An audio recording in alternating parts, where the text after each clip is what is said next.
Have you ever made a New Year's resolution at the start of the new year and come to find out in 2 to 3 months that you don't have the same drive or desire to do them anymore? Or have you made some big goals in your personal or professional career but never seemed to make any progress? Yes? Well, of course you have. I'm sure this has happened to everyone at one point in their lives, but for the longest time I didn't know why I was like this.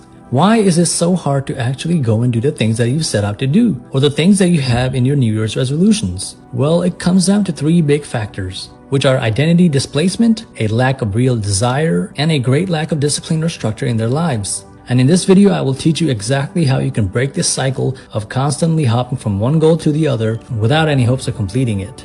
Number 1, identity displacement. You can't actually accomplish what's on your New Year's resolution because, simply put, you aren't the type of person who would be there or do those things. Here's how you go about making goals. You say you want to cut out junk food from your life and want to have a balanced diet. You hype yourself up, and with enough motivation, the first couple of weeks go by with real progress. But soon after, you go back to your old ways because your identity is still the same. Your identity is that of an overweight, unhealthy person. Why? Because you change your actions to achieve the goal and not who you are within. Do you think a bodybuilder or an athlete has to struggle to not be lean or to not be fat at all? Is he hustling towards that goal with it in their mind, day in and day out? Well, of course not. Actually, it would be the opposite that's true. The athlete has to hustle to get himself out of shape.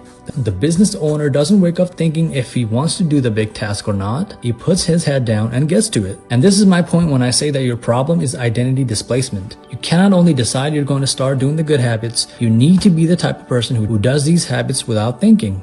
Fake it till you make it if you want to, but understand that true change can only occur from the inside and not just surface level actions. If you want to start and complete the goals that you have for yourself, then you need to have the lifestyle that supports it happening. The lifestyle of an entrepreneur is to do the big tasks that grow his or her business. The lifestyle of a bodybuilder or an athlete is to train rigorously and get better at their craft. The lifestyle of a singer is to write songs in their free time and consistently record their art. Think about it. Do you think Michael Jackson ever had to force himself to sing a song that he liked? Or Albert Einstein, did he have to try and reluctantly study physics and mathematics? Well, obviously not. They did it naturally and anytime they could. They didn't have to be motivated to do it. They did it whether they wanted to or not. Because for one, it was their dream, and 2, they were disciplined. But it's also because they had a real desire to go and do those things, which goes into my next point. Number 2, not having a real desire to complete your goals. When I hear from someone who says, oh, I really want to lose some weight, or I really want to put on some muscle, and then 3 months later I see them in the same shape they were before, that tells me everything I need to know. Your actions speak louder than words. You don't really want to lose weight or put on muscle, you just want to think that you do so you can be seen as socially acceptable amongst your peers, or part of the hustle culture.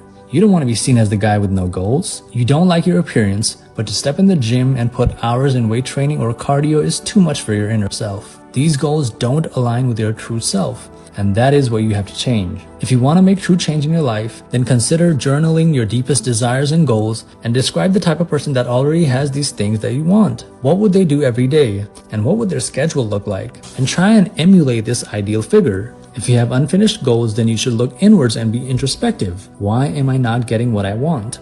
What's holding me back, and what are the hurdles that keep tripping me on this path?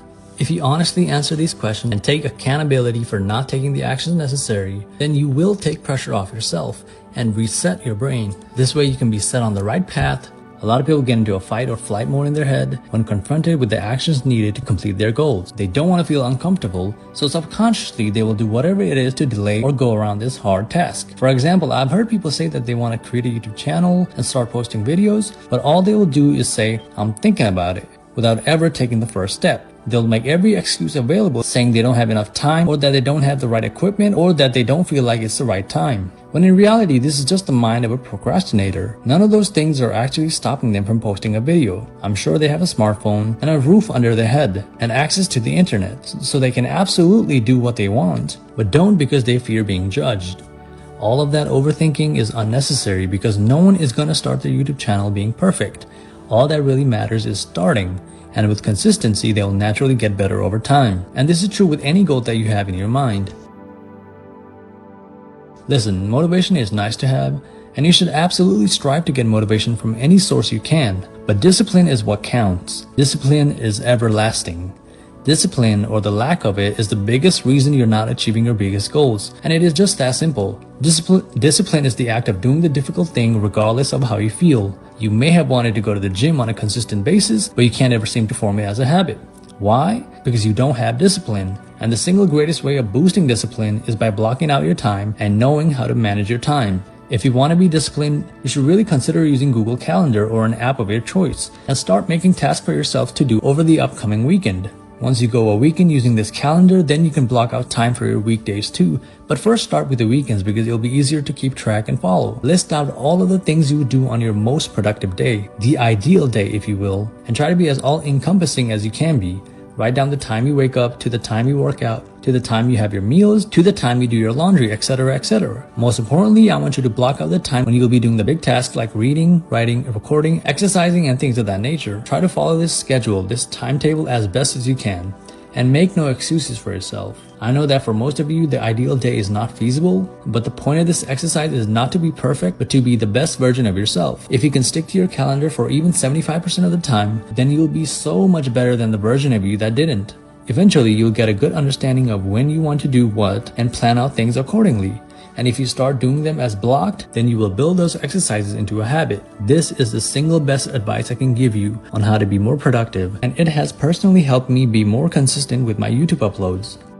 And that brings us to the end of this video. If you like this video, then please check out this one where I outline the biggest reason you're not sticking to your habits and how you can undo that. Thank you for watching. Like and subscribe. It's free, I promise. And I'll catch you all in the next one. Peace.